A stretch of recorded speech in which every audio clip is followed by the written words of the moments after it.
3월, 꽃피는 캠퍼스엔 낭만이 있지만 민선 양의 마음속엔 꿈이 있다. 한일 외교 전문가라는 꿈을 갖고 공부해온 민선 양.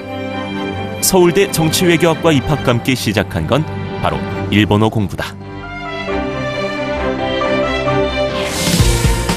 학교 공부 중에도 꿈을 향한 길에 머뭇거림이 없었던 민선 양.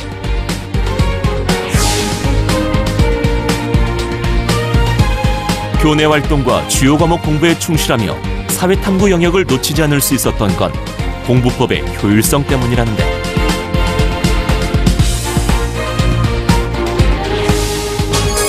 민선 양의 특별한 사회탐구 영역 공부법이 지금 시작된다.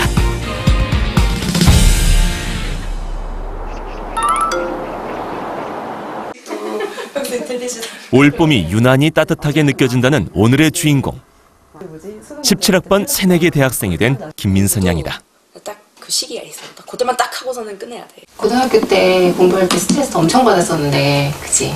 되게 힘들었었잖아. 다시 돌아간다면 어떨 것 같아? 다시는 못 돌아갈 것 같아. 외모 스트레스도 받는 데다가 성적도 잘 안 나오면은 또 그거 나름대로 스트레스를 받아서 스트레스 산더미로 살아서 돌아가고 싶지 않아, 정말. 끔찍해.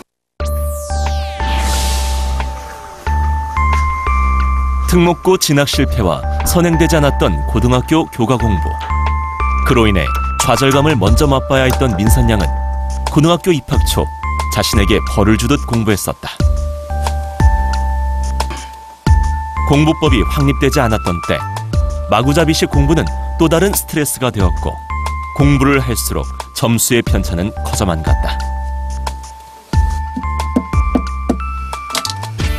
공부에 지쳐가고 있었다. 매일매일 똑같은 시간에 똑같은 것을 한다는 게 굉장히 힘들잖아요. 모두가 다. 그게 굉장히 스트레스 받기도 하고 했었는데 그래도 되게 열심히 하려고 노력했어요. 왜냐면 다른 친구들도 워낙에 이제 되게 엄청 전투적으로 공부를 하다 보니까 또 거기에 경각심을 갖게 되고 방에 들어가면 안 나왔죠, 뭐.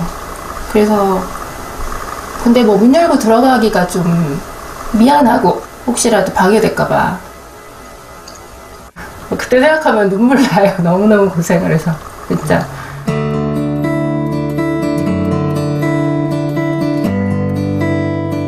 이 모습을 고스란히 지켜봐야 했던 민선 양의 어머니. 힘들어하는 딸에게 조금이라도 도움이 될까 늘 고민했고 다양한 공부법들을 추천해주기 시작했다. 공부에 관련된 책들이 너무 많잖아요. 그러니까 그런 책들도 좀 골라서 한두 권씩 줘본 적도 있고 생각보다 그 책들을 잘 자기한테 적용시켜서 잘 이용하더라고요. 자기만의 방법으로 이렇게 잘 나간 것 같아요. 타인의 공부법을 자신의 것으로 만든 민선 양.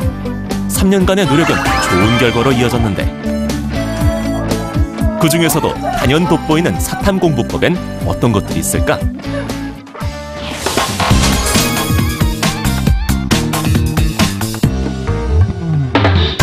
사회탐구에 시간 투자할 수 있는 부분이 굉장히 적잖아요. 그래서 저는 정확하면서도 최대한 빠르게 효율적으로 공부할 수 있는 방법을 찾으려고 노력을 했어요. 그래서 제가 찾은 방법이 가장 먼저 그 과목을 공부하기 전에 목차를 확인함으로써 그 과목이 우리에게 전달하고자 하는 내용이 무엇인지를 파악하려고 했어요. 1단원과 2단원은 정치의 의미나 우리나라 민주정치의 발전, 그리고 민주정치의 앞으로의 역할, 이런 거에 대해서 나와 있더라고요. 그러니까 1, 2단원은 정치에 관한 내용이죠. 3에서부터 6단원까지의 내용은 법과 관련된 내용인 걸 알 수 있었어요. 이런 식으로 전반적인 교과 과정의 흐름을 파악함으로써 그냥 개념이 붕붕 떠다니는 게 아니라 어느 단원에 무슨 내용이 어떻게 기록되어 있다, 어떻게 설명되어 있다라는 걸 정확하게 파악할 수 있도록 그 과목의 구조도를 파악하는 것이었어요. 정리 노트를 통해 해당 교과 내용을 구조화시킨 민선 양. 가장 먼저 교과서와 참고서에 있는 목차를 확인, 전체 내용의 구조를 파악하며 교과 과정의 흐름을 읽었다.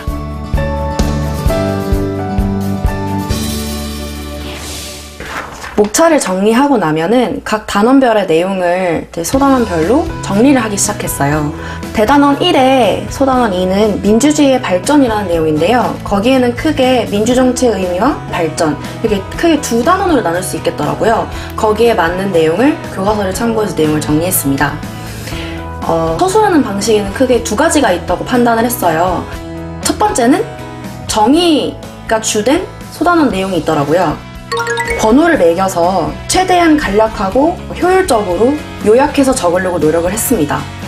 두 가지 이상의 내용이 상반돼서 그 내용을 비교하는 내용이 있었는데요. 표의 형식을 활용하려고 노력했어요. 그러니까 홉스, 로크, 루소에 대해서 각각 적는 게 아니라 시각화함으로써 노트를 한번 딱 봤을 때 쉽게 이해할 수 있도록 정리하려고 노력했습니다. 대단원의 구조도가 파악되면 소단원별 구조화 작업을 시작하는데, 이때 교과의 내용을 그대로 서술하는 것이 아니라 중요 내용을 도식화하거나 그래프화해서 정리, 한눈에 보기 쉽게 필기했다. 추가적으로 선생님께서 말씀하신 부분이나 혹은 다른 참고서를 보면서 새롭게 알게 된 내용들을 파란 펜으로 적으려고 노력을 했어요. 만약에 노트가 없는 경우에는 주변에 있는 메모지에다가 적어두었다가 노트에 붙임으로써 저만의 노트를 완성해 나가려고 노력했습니다. 공부를 하며 추가로 알게 된 중요 내용은 다른 색 펜으로 필기하거나 포스트잇으로 정리해 덧붙이면서 정리 노트의 완성도를 높였다.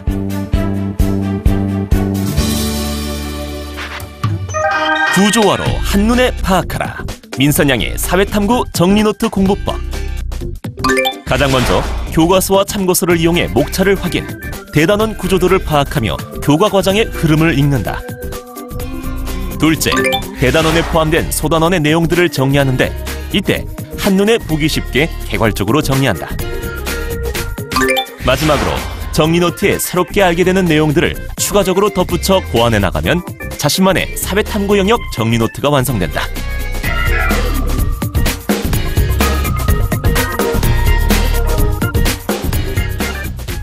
이렇게 정리한 내용들을 잘 외웠는지 확인하기 위해서 저는 백지복습이라는 것을 활용했어요. 나중에 노트를 덮어놓고 혼자서 기억나는 대로 소제목들을 미리미리 공간에 남겨놓고 적어두는 거예요. 그러면 그 빈칸을 채워넣는 것이죠. 이렇게 노트를 보지 않고 적은 이후에 추가하고 싶은 부분이나 보완하고자 하는 내용이 있으면 다른 색깔 펜으로 적고 이 내용들을 노트에 보완해 나갔어요. 백지복습은 외운 것을 시험해보는 과정이기도, 정리 노트를 보완하는 방법이기도 했다. 이러한 백지 테스트 과정들을 반복해 나가면서 노트의 완성도를 높이려고 노력했습니다. 구조화로 한눈에 파악하라. 민선양의 백지복습 공부법. 먼저 백지에 대단원과 소단원의 큰 구조도를 먼저 적어놓고 해당 단원의 내용을 전개해 나간다. 두 번째는 백지복습과 정리노트를 비교, 작성하지 못한 부분을 점검하고 더 공부한다. 이 테스트는 해당 과목 구조도를 완벽히 작성할 수 있을 때까지 실시하며, 백지복습 과정에서 발견한 중요 내용은 또다시 정리노트에 보완하여 완성도를 높였다.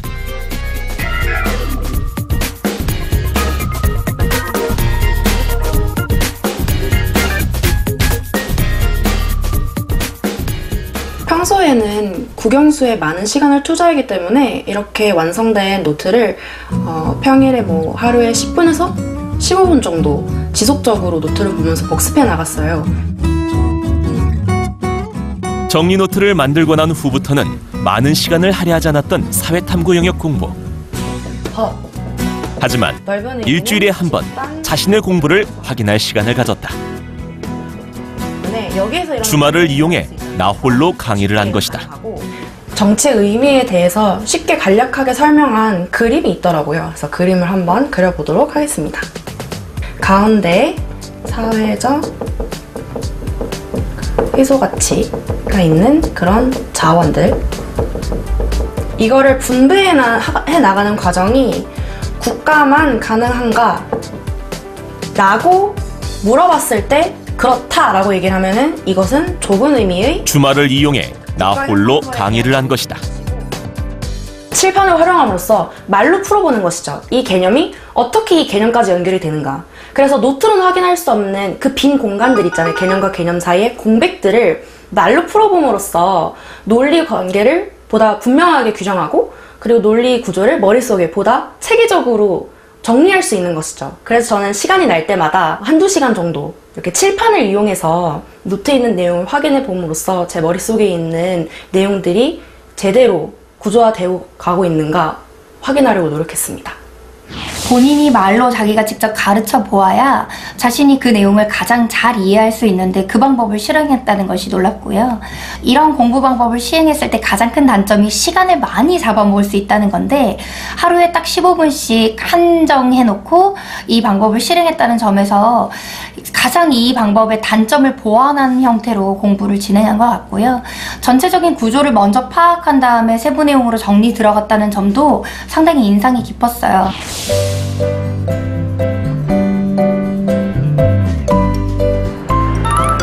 다음 날 서울대학교 앞에서 민선양을 기다리고 있는 학생들. 주말을 이용해 선배가 입학한 대학교 구경을 하고 싶었던 고등학교 동아리 후배들이다.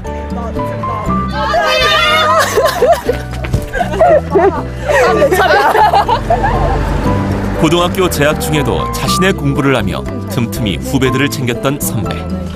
자신의 공부법을 개발해 좋은 결과를 얻은 민선양에게 후배들은 궁금한 것이 많은 모양인데 1, 2 있는데 이 두 과목이 다 언어교육은 거거든요. 후배들의 그런 마음을 누구보다 잘 아는 민선양이다. 그 혹시 내가 너네 뭐 문제 푼 거라든지 공부하는 거 조금 봐줄까 지금? 네. 한번 꺼내봐봐. 고등학교 2학년 진학 후 본격적으로 공부에 몰입해야 하는 시기.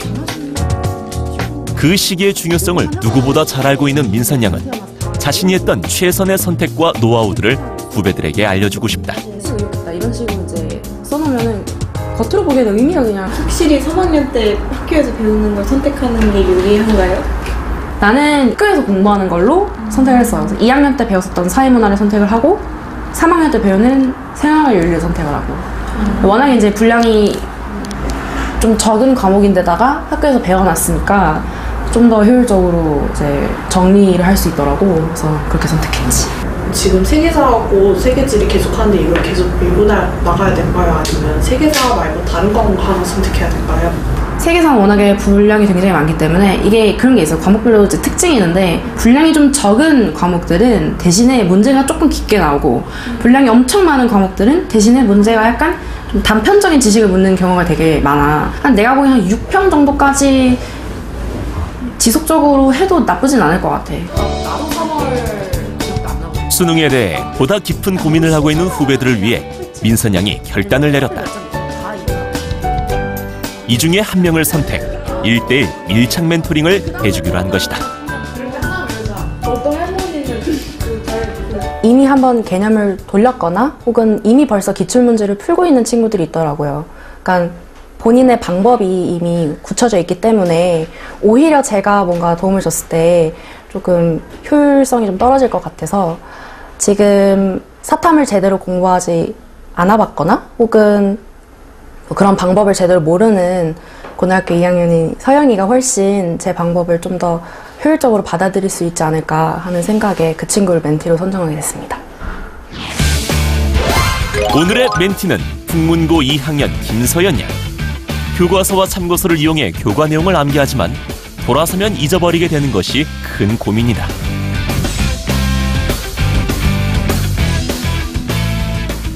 솔직히 진짜 정말 제가 좀 걱정이 되긴 했어요. 왜냐면 제가 좀 힘들어하는 부분이기도 한데 언니는 저한테 너무 가분한 사람인 것 같아서 정말 떨렸는데 이번 기회에 언니 공부법 잘 알아서 잘 하고 싶다는 생각이 들었어요. 다음 날 두 사람이 동아리 친한 선후배가 아니라 공부의 왕도 멘토, 멘티로 만났다. 다 있긴 한데 나는 우선 첫 번째로 그 과목에 대해서 공부하기 전에 그 과목이 전반적으로 어떤 흐름을 가지고 있는지를 파악을 하려고 했어. 그게 가장 좋은 방법이 목차를 파악을 하는 거야. 교과서에 있는 목차도 좋고, 뭐 학교에서 나눠주진 뭐 그런 노트나 혹은 뭐 참고서 이런 거도 좋아. 너가 생각했을 때는 이 1, 2, 3, 4단을 포괄할 수 있는 가장 핵심적인 키워드가 뭐라고 생각해? 사회 문화 현상. 그지? 그 사회 문화 현상이고 그것을 탐구하는 방법이지. 이런 식으로 쭉 흐름을 정리하다 보면 그냥 개념이 붕붕 떠다니면서 그냥 외우는 게 아니라 전반적으로 구조를 머릿속에 확립하면서 개념을 체계적으로 외울 수가 있겠지? 웃음기 싹 뺀 진지한 멘토링. 단호한 멘토 덕분에 멘티 서연 양도 교과 내용의 구조를 파악해 나가기 시작했다. 목차의 대단원과 소단원을 파악, 단원마다 서술되어 있는 내용을 한눈에 들어오게 정리하는 데 성공한 것이다. 이러한 방식으로 단권화 노트를 만들고 나면 사실 노트를 만드는 과정에서도 물론 공부를 할 수 있지만 가장 중요한 건 이걸 어떤 식으로 복습하느냐가 가장 중요한 것 같아. 나는 백지 테스트라는 걸 했어. 그걸 이제 예시를 보여주면 이렇게 생겼거든. 백지 테스트를 할 때 가장 중요한 건 암기가 된 부분이 있고 암기가 안 된 부분이 있잖아. 이 과정은 암기가 안 된 부분이 어디인지를 파악하는 과정이야. 그렇기 때문에 이걸 한번 쭉 쓰고 나면, 연필로 한번 쭉 쓰고 나면 노트를 열어서 해당 페이지를 보는 거지. 그리고 부족하게 설명을 했거나 혹은 몰라서 그냥 빈칸으로 둔 부분이 있을 거야. 그걸 연필이 아니라 다른 색깔 펜으로 쓰는 거야. 명확하게 설명하지 못한 부분에 대해서 더 파악하고 공부하는 것. 그것이 백지복습을 하는 이유다.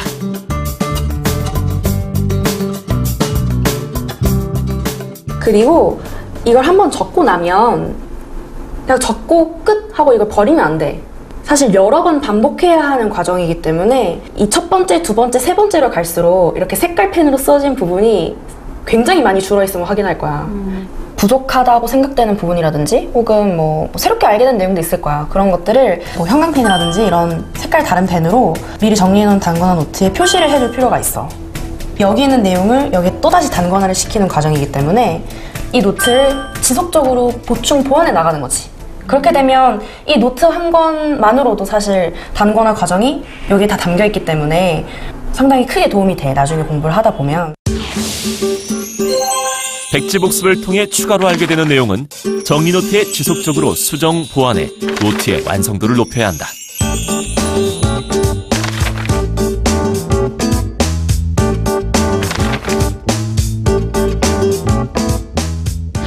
이걸 이제 만들 때 여기에 너무 신경 쓰고 여기에 너무 치중하진 않았으면 좋겠어. 가장 중요한 건 이걸 몇 번 써봄으로써 너의 머릿속에 들어가는 그 과정이 중요한 거야. 그래서 여기에 너무 많은 시간을 투자해서 이 국영서의 이제 밸런스를 깨트리는 그런 거는 좀 지양했으면 좋겠다는 생각이 들어.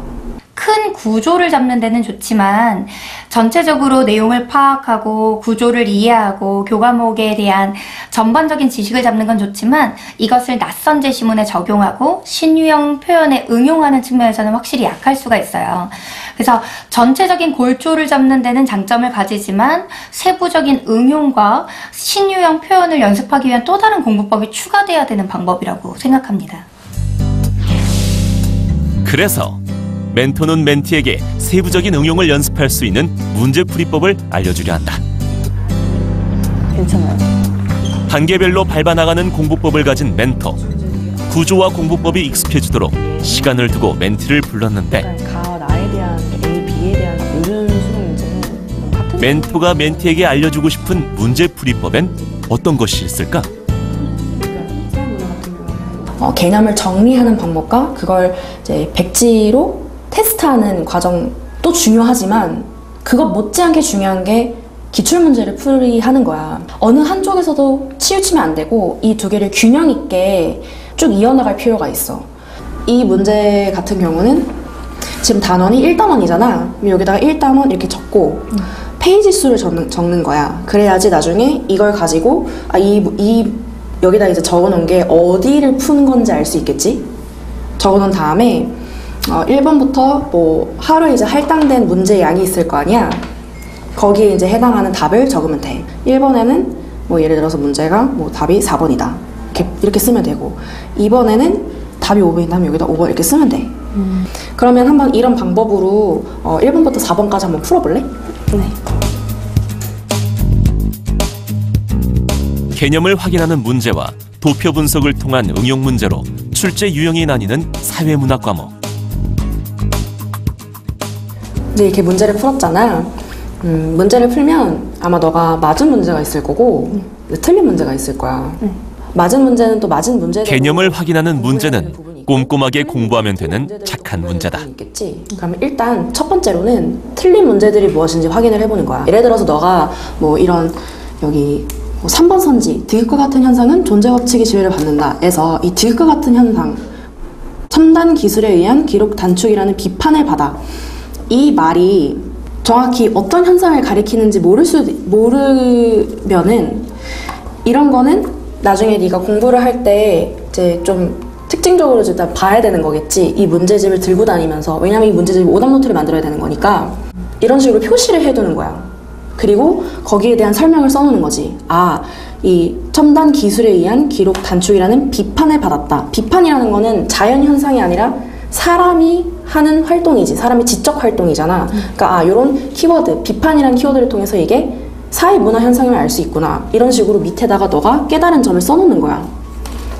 뭐 디귿은 비판이라는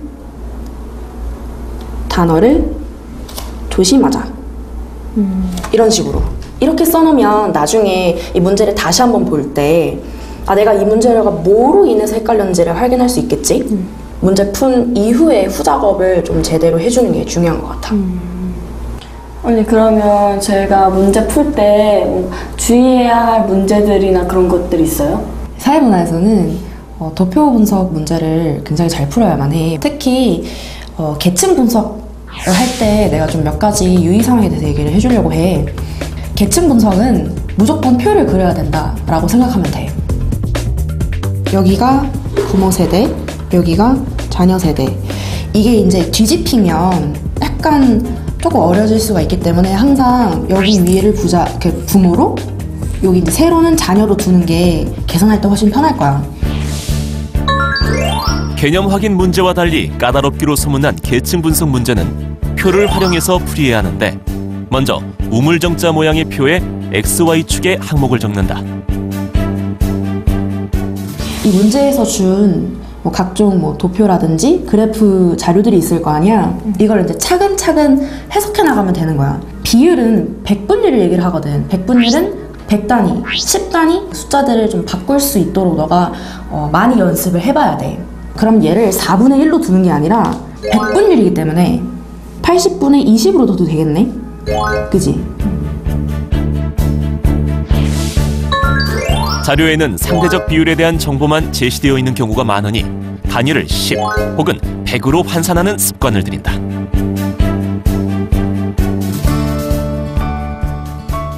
중층 플러스 하층분의 상층이 80대 20이래.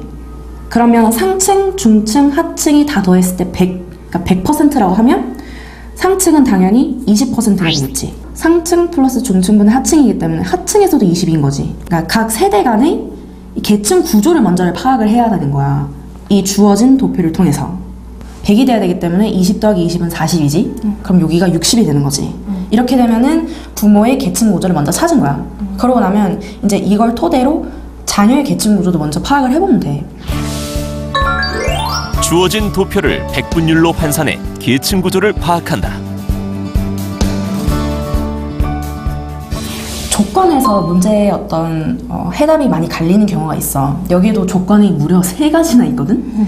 꼼꼼하게 최대한 이걸 다 채울 수 있도록, 이 9칸을 다 채울 수 있도록 해석할 필요가 있어.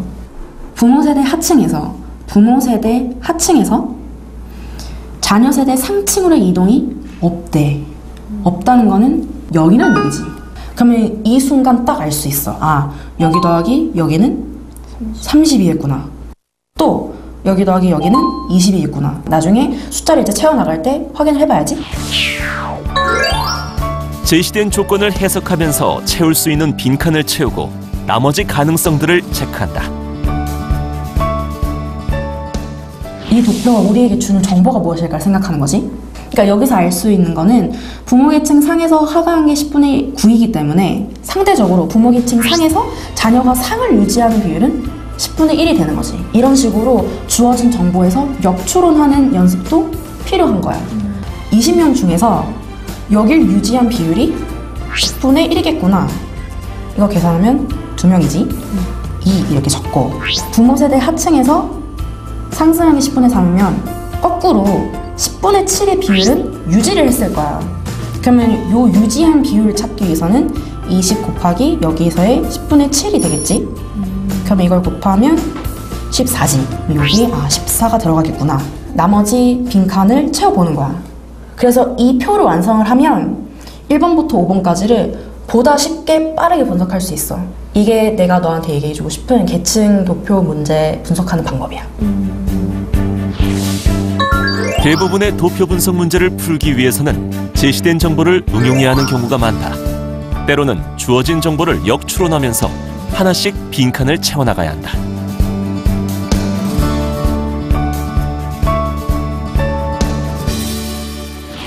진짜 저와는 정반대 공부법이어서 정말 놀랐고, 언니가 공부법을 가르쳐준 만큼 저도 내신이나 수능에 참고해서 이렇게 공부할 수 있도록 할 거예요. 사실 공부법이라는 게 이것만 해야 된다 라기보다는 굉장히 여러 가지가 있을 수 있잖아요.